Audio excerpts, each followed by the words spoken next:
Morning. Morning. Morning, sir. I'm Director Mike Bruno. Yesterday, October 28th, at approximately 2 p.m., SWAT served a high-risk narcotics search warrant at 212 Century Street in the Woodland Acres subdivision.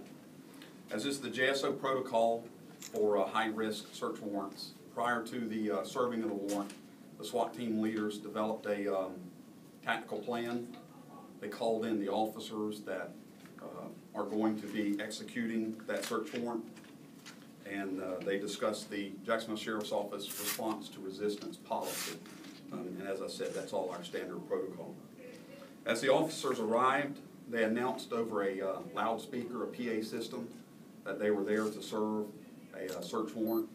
The officers also knocked on the door of the residence and announced their presence.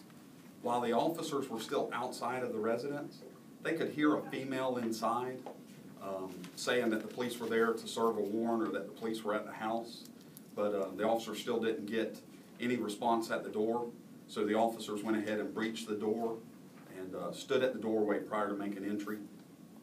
As they were standing at the doorway, a suspect entered the room carrying a gun in his hand.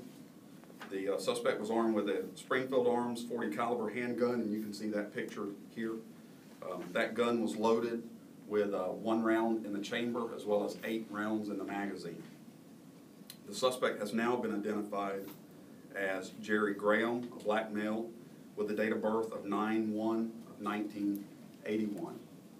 The officer that first confronted him at the doorway is Officer Nick Rogers.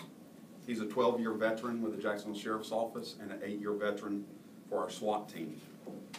Officer Rogers, when the suspect confronted him in that room, Officer Rogers fired 5 times from the open doorway to the back of the room, which is approximately 18 feet. All 5 of Officer Rogers' rounds struck the suspect, 4 of them hit him in the chest, and 1 of them hit him in the right hand. There were 3 other adults in the house at the time that the warrant was served. Those adults were interviewed, and all 3 of them admitted that there were narcotics in the house. They admitted that there were weapons in the house.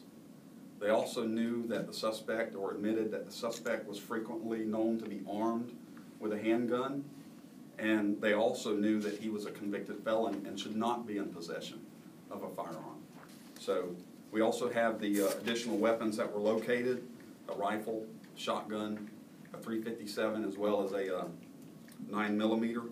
And all of those weapons were located in the room where the suspect confronted the police. So, as I mentioned, there were drugs located all over the residence. And at the time of the shooting, as a matter of fact, they were cooking crack cocaine in the kitchen. It was one of our SWAT officers that cut the stove off and basically stopped the cooking of the crack cocaine.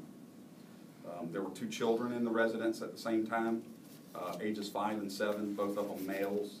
They were nowhere near, nor were they in danger when the officers engaged the suspect. They were also taken out of the house before they were able to see anything or the area of the incident. There was another door that they were escorted out. We all know how dangerous the illegal narcotic business is, and this incident speaks to the dangers that our narcotics officers face every day. It also speaks to the danger that our SWAT officers and our other specialized units face on a day-in, day-out basis, working to apprehend the most dangerous criminals in our community. This is a drug house. It's a single house in the Woodland Acres subdivision, but I assure you that there will be a positive impact felt by that community as well as the good people in that neighborhood. So, they will definitely see a difference with this drug trade shut down. So at this time, I'll take any questions. Samantha Manning with Action News Jax. Can you talk about the amount of drugs that were recovered? I don't recall the exact amount. There was crack cocaine. It's obvious. There were scales. There was residue.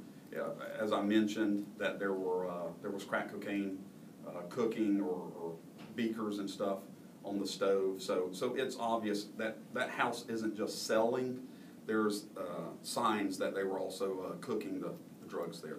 Dan Scanlon, Times Union. Again, how many officers at the front door, uniformed or not? And again, reiterate how it was pretty obvious that inside knew that they were outside. Well, there was a door, it's actually a converted garage that they converted to a bedroom. So there's a door there. The officers, this group of officers, there was approximately 4 to 5 officers stacked up at the doorway trying to get compliance from the individuals inside the residence. So I don't know exactly what the material was, but they could hear the female that they first encountered. She was on a bed just inside the doorway.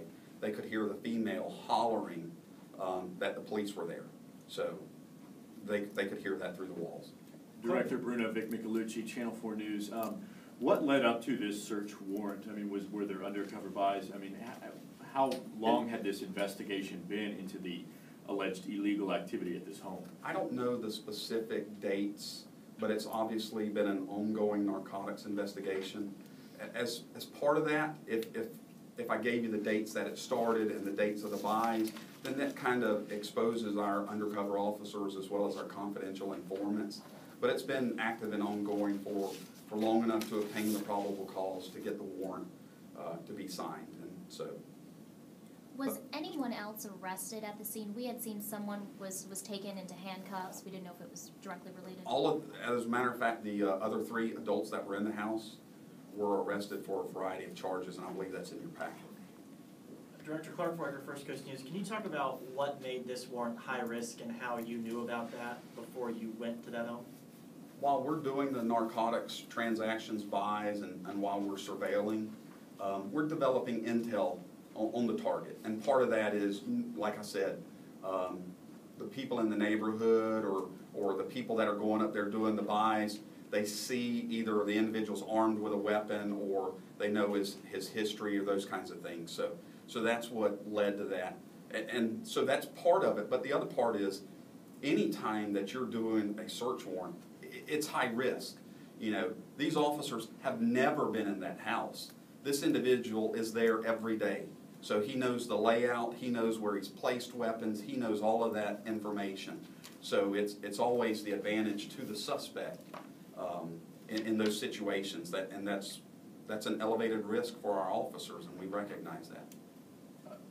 Director Bruno, Vic Michelucci, Channel 4 again. I know we don't want to identify the children involved, but can you give us some sort of details about whose kids they are?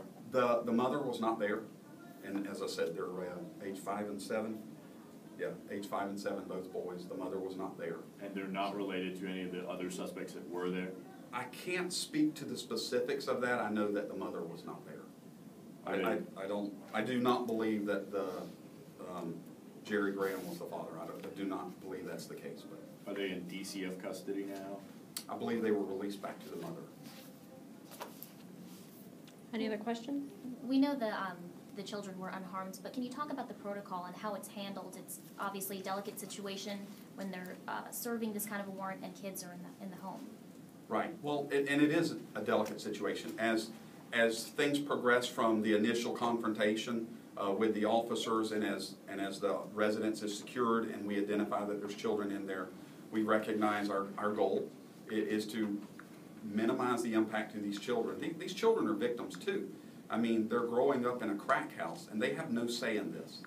So, I mean, that's sad for their future and for the things that they're exposed to. The officers recognize that, and we talk about it at our training and in these briefings. So the goal is to escort them out, not forcefully or whatever, but to encourage them to, with the least amount of upset as possible, to get them to a safe area, secure the scene and those kinds of things, and take care of the children, and try to get them something that comforts them, whether it's a teddy bear, a blanket, something, and just kind of start that process of healing. Director Vic Michelucci, Channel 4, one more time. They were left in a home where you have crack cocaine being cooked on the stove. There's convicted felons. There's all kinds of weapons. How are authorities going to make sure that they are okay to be with their mother? Because this kind of sounds like there's some alleged neglect there. Well, and I don't want to go into the neglect aspect of it. I mean, obviously this is an active and ongoing officer-involved incident as well as other peripheral elements. But DCF was contacted in regards to this, so they will initiate a finding from their side of the house. And again, just a reminder, what's the status of the officer currently involved in the shooting? He's on administrative leave per protocol. Any other questions? All right, thanks, Director. Thank you.